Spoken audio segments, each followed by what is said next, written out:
All right. Originally Jeremiah asked me, would you like to speak for 15 minutes? And I think I have about more than that, right? Which is great. And then he said, you can speak on anything. So that's kind of worst of both worlds, right? So I was trying to think about what could be done that would get us kind of in the same line of what we've been talking about, the acts of God through the apostles. Was there anything in the Old Testament about this? And that would, take you directly to Moses and the plagues. That was obviously big acts of God through the Old Testament.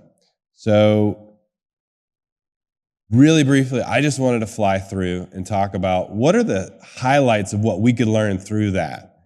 We got this plagues that attacked all of Egypt. But at this point in humanity, we've sent, men to the moon. We have, devices with, more computing power than, 40 years ago in an entire office building, So what was so special about back then? Sometimes it can lose its magic. And so I just wanted to go over what we can glean from that. Maybe not so much, we need to be afraid of frogs these days, but what was God's heart in all of this? So, recapping what we're going to go through that I've found in this was seeing God's mercy towards Egypt, and all the plagues were done, obviously, towards Egypt, but there's still some things that Israel picked up through this. So, Israel was prepared, and they had to go through some preparation time. And so I think that's something that's part of God's heart that he demonstrated through this. Obviously, the biggest one would be God's sovereignty, right? And I think we would be kind of foolish to overlook that. So that's a really clear thing that God wanted to establish through this. It also says later, I think in the book of Numbers, talks about how God judged the other gods. And, that may not be too relevant for us today. We don't really have sun gods and cow gods and stuff, but I think there's a way that we can find it relevant. So we'll talk about that for a little bit.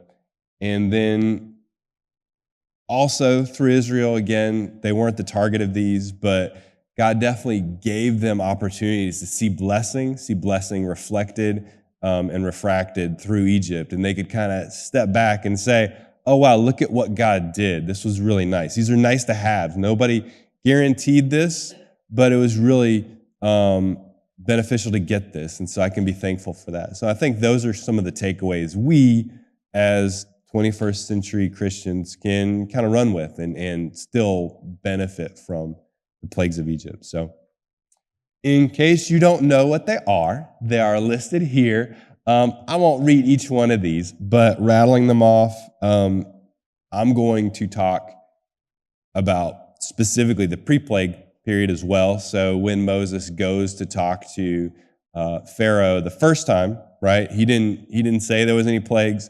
He cast down his staff. It turned into a serpent. That serpent ate up the other serpents that the sorcerers were able to conjure up. But that was it. There was no destruction. After that time period,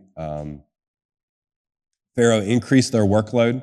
And so then that kind of started a momentum in the ball rolling to get into the plague turning the water, specifically the Nile, into blood. So it wasn't other bodies of water, because we find out that they have to dig wells around the Nile to get actually fresh water. So it's specifically the Nile. Frogs inundated the land. After that, gnats inundated the land. After that, flies inundated the land. And some people can make a case that maybe all of those were related. Maybe there was an ecological challenge to those. But I think we're still going to see that God's hand was through all this. Then there was animal disease, sometimes called pestilence. Happened specifically on the animals, cows, cattle especially. Boils were targeted towards the humans. Hail destroyed a lot of the crops. It also, anybody who was out in the field, they would also get killed. That was explicit. The locusts were specifically targeting the crops as well. And then finally, we have darkness for 3 days right before the Passover and the death of the firstborn, which also includes the firstborn of the cattle as well.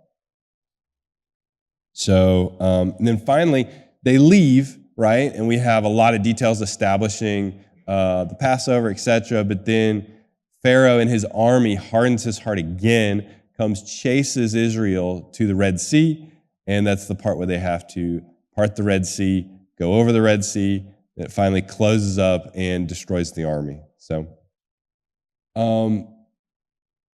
as I was looking through this to try to find what God's mercy was, it did seem like there was a lot of examples of this.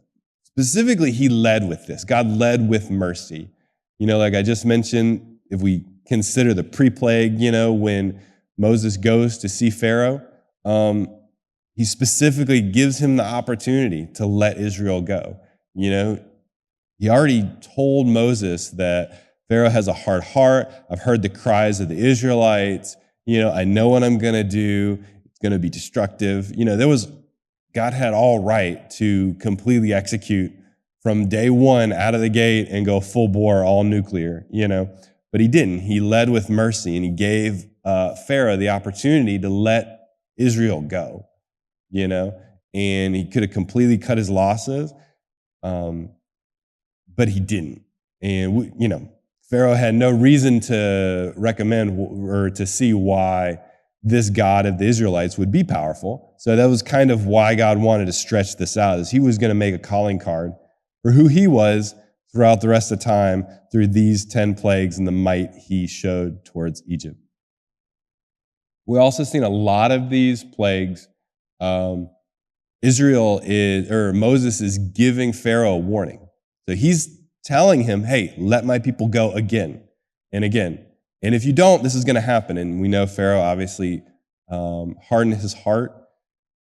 A lot of scholars kind of group these into threes. So in the first three, the last one, there was no warning. It just happened. You know, and you'll see that the third, the sixth, and the ninth, that it just occurred. There was no warning. But most of them, there was a warning, especially as we get into number 4, 5, and 6.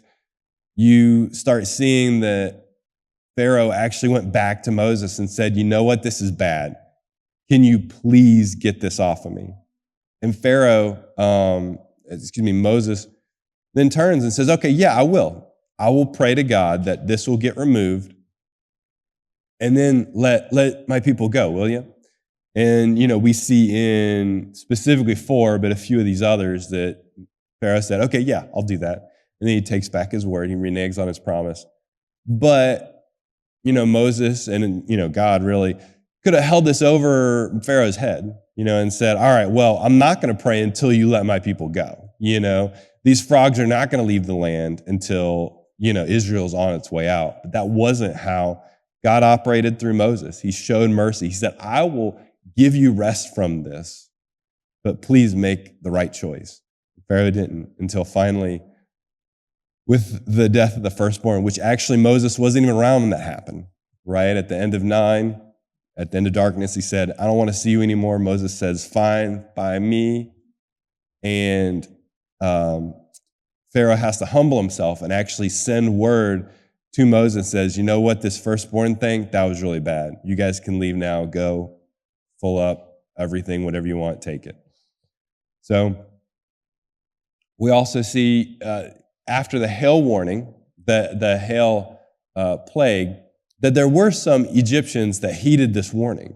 So now we actually see some grace, so to speak, from God, that some of the Egyptians, especially the ones that are around Pharaoh, feared the Lord's words. Specifically said that, not necessarily the Lord, but the Lord's words. So they were afraid of what this might mean and this might happen.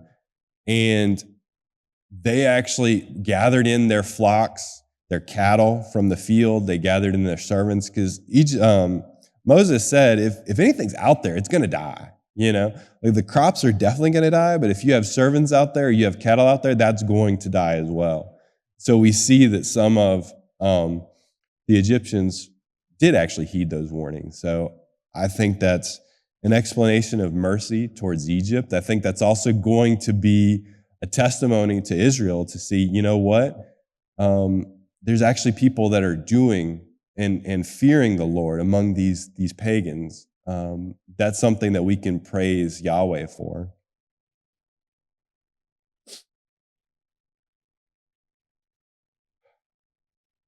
As we get to the end, Pharaoh willingly releases the Israelites. You know, it wasn't something, like we said, wasn't something that he was forced to do, that this was over his head. He sent word to Moses and says, you know what?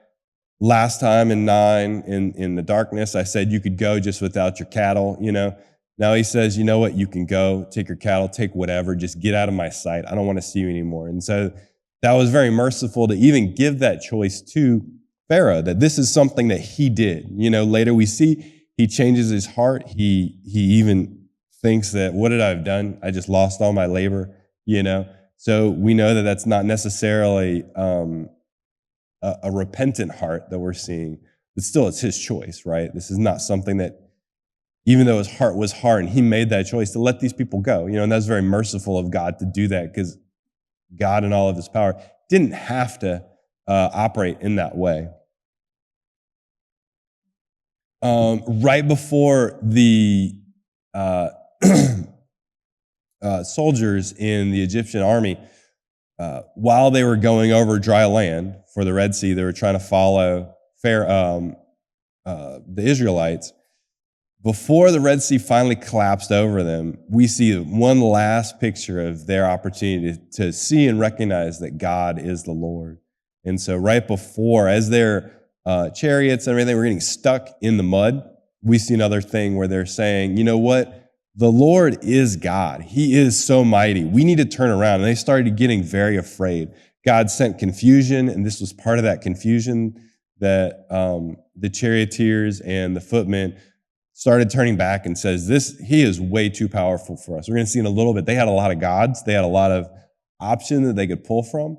But right before the Red Sea collapsed over them and they drowned, they did actually admit that this God of the Israelites is way more powerful than we ever imagined. So I think these are demonstrations of God's mercy towards Egypt. It wasn't just the nuclear option. It wasn't just slamming them as hard as possible. All of these plagues were progressive, you know, so everyone kind of got worse and worse. And we see at the very beginning, Pharaoh says, no, this is not a big deal. My people can do this. You know, finally, even his people admitted, you know what, we can't do this. This is the finger of God. And still, Pharaoh was hardening his heart. And so there was a lot of opportunity Pharaoh could have had to repent, to change his heart, and he didn't. I think another thing we can see as we're looking at these plagues of Egypt in our own lives is that God tests and prepares us as we are going through the hard times. We see that in parallel with what God tested and prepared Israel for through these plagues. Before Moses gets out there and talks to Pharaoh, God makes it really clear to Moses that I am going to fulfill my promise right now. I'm going to do it. You know, it's not sleeping any longer. It's been asleep for 430 years, I think it was. But God's saying, now is the time. I'm going to get my people out of Egypt. You know, he could definitely have made that been longer. There's probably a lot of the Israelites that had no remembrance of Joseph or these promises. They definitely kept him to some degree intact, you know. But we're going to see later when they actually move out after the Red Sea that they're very, very ready to go back to Egypt. They're very ready to make idols. So they had a lot of that still in their bones, so to speak. But God says, you know what? My time is ready. You haven't done anything. I've heard your cries. I've heard the cries of my people Israel. And now's the time that I'm going to fulfill my promise. So we see that God is already preparing his people and said, now's my time. I'm releasing you now. You haven't done anything, but now's the time I want for you. One thing that I thought was interesting as I was looking at this is God specifically told Moses, that I'm going to make you a god to Pharaoh, and Aaron's going to be your prophet.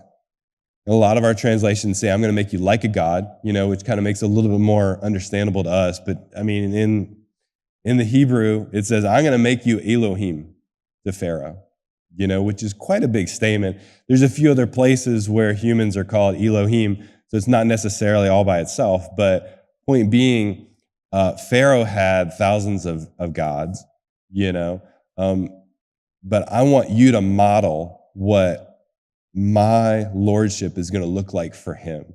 Also, doesn't necessarily say in the text, but I got to imagine that this is also going to be a demonstration to Israel, that they're going to understand what does a single ruler, a single God look like, and a prophet that communicates with him. That's what it said, that Aaron was going to be like a prophet, and Moses was going to be like a God modeled towards Pharaoh.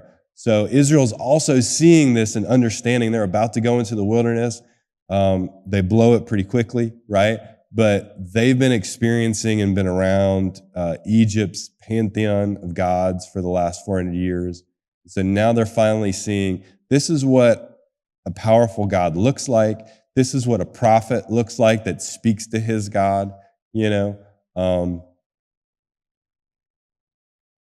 We also see that there's a lot of opportunity for faith that Israel's going to have to demonstrate through this.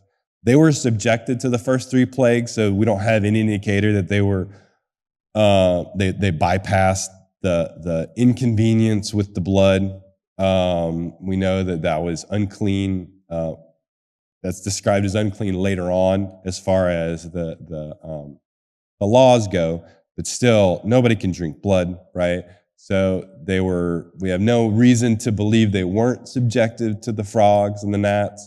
Though at 4, we actually see there explicitly, my people Israel living in Goshen, they did not experience these flies. And, that seems to be the case on the rest of them. But for the first 3, the easier ones, Israel had to work through this. They had to deal with these annoying gnats, and they could be, I don't know,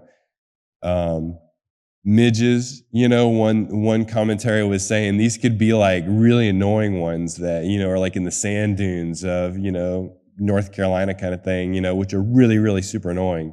That's the kind of thing that they were having to deal with. And so we already saw that they didn't have a whole lot of faith. When their quota was increased, they grumbled and complained towards Moses and saying, why did you make us do this? We see later on, right before the Red Sea, that they say the same thing, like, why did you bring us here to die? We've been trying to tell you we didn't want to be here.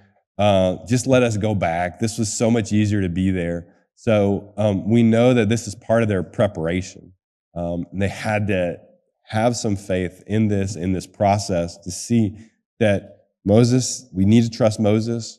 We also see right towards the last plague, it was really clear Moses was set apart and, respected among all of Egypt, So we even see that, Israel has a reason to trust Moses and to have faith in the process that God's working out through Moses. We also see finally, as we get to the later plagues, like I said, Moses goes and he prays to God to remove these plagues and give a reprieve from these plagues. Israel's also seeing that same thing too, right? So Israel is seeing this is what prayer can do. We know Moses. We already know that he's a murderer, right? Because that's, Moses got cast out and wandered in his own wilderness for a time after he killed some Egyptian and came back. And so they know Moses is just a normal guy to some degree, but they're seeing him pray, and they're seeing when he prays, gnats, flies disappear. When he prays, the locusts go away. So they're also modeling before them, this is what prayer could look like, and this is what prayer could do for somebody who actually believes in their God. And so this is something that they're having an opportunity to see. One thing I thought was interesting is in flies, which is specifically when the first plague that they are not subjected to, as well as the darkness plague, you have this picture of Israel being set apart. Definitely from 4 on, Israel's set apart. They don't get subjected to these plagues. But if you think about in the darkness plague, it was so dark that it could even be felt. I'm already over time.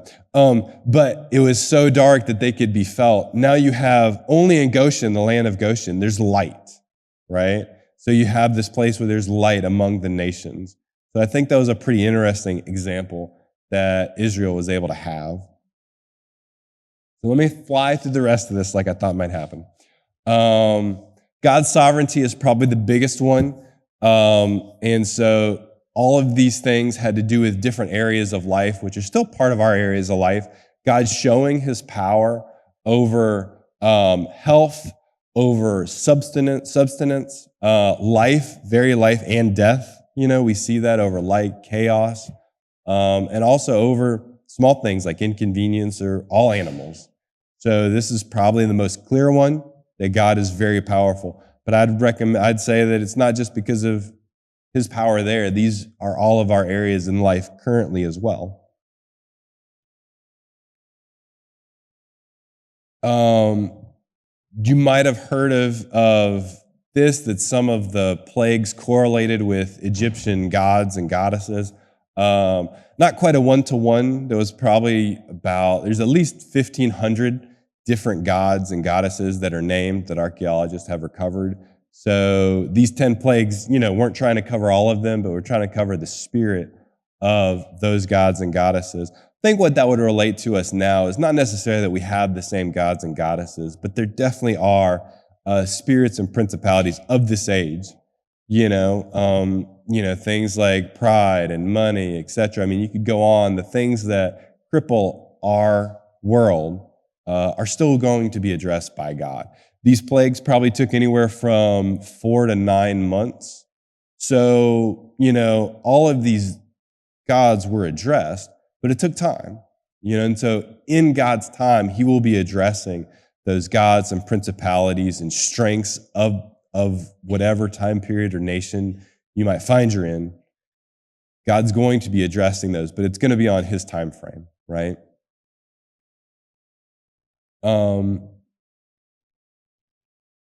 And finally, and I know I'm flying through this at this point, but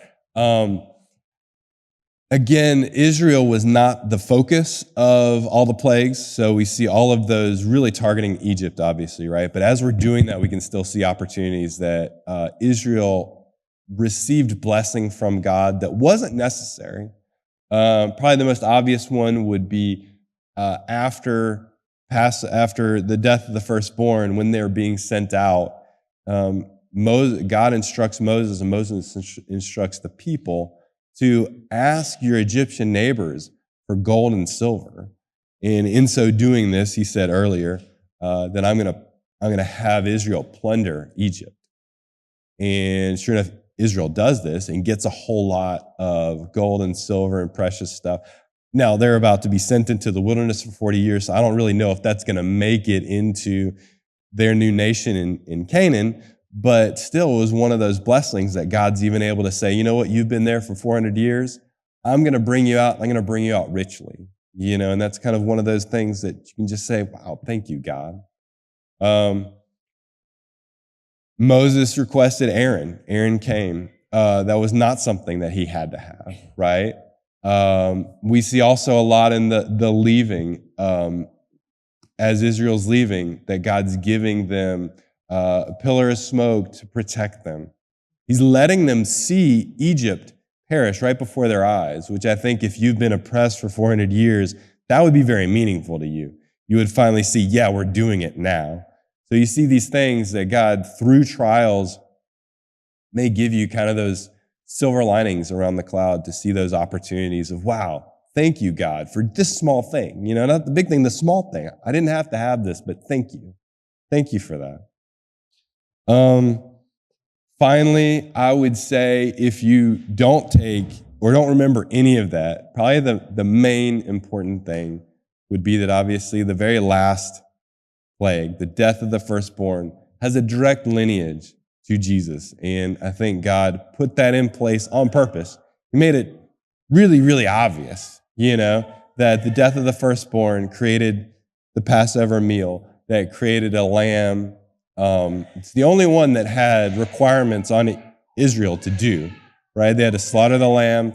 and put the blood over the doorpost. And we see that transition into Jesus Christ, who was actually crucified during that Passover celebration. So kind of a really clear hit over the head. He is our Passover sacrifice, right? So that's one thing. If all the other ones get forgotten, obviously that's the one that you can always kind of come back to and understand.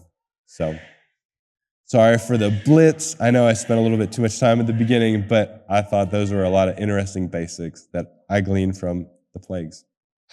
God, thank you so much that you gave us a demonstration of your power throughout all of history, and that you could give us a place now in this current time after your Son came to the earth, that we could put all these pieces together and understand why you walked through this earth like that, God. We can actually see all these ripples that come and collect around your Son, Jesus. And just thank you that he can be that Passover lamb, and that we can live out at the end of this time kind of the fulfillment of everything you wanted. And I just thank you that we have that opportunity to walk in your love, to walk by your Spirit, that you would continue to grow us and continue to help us understand who you are and what you want us to be here on this earth. Amen.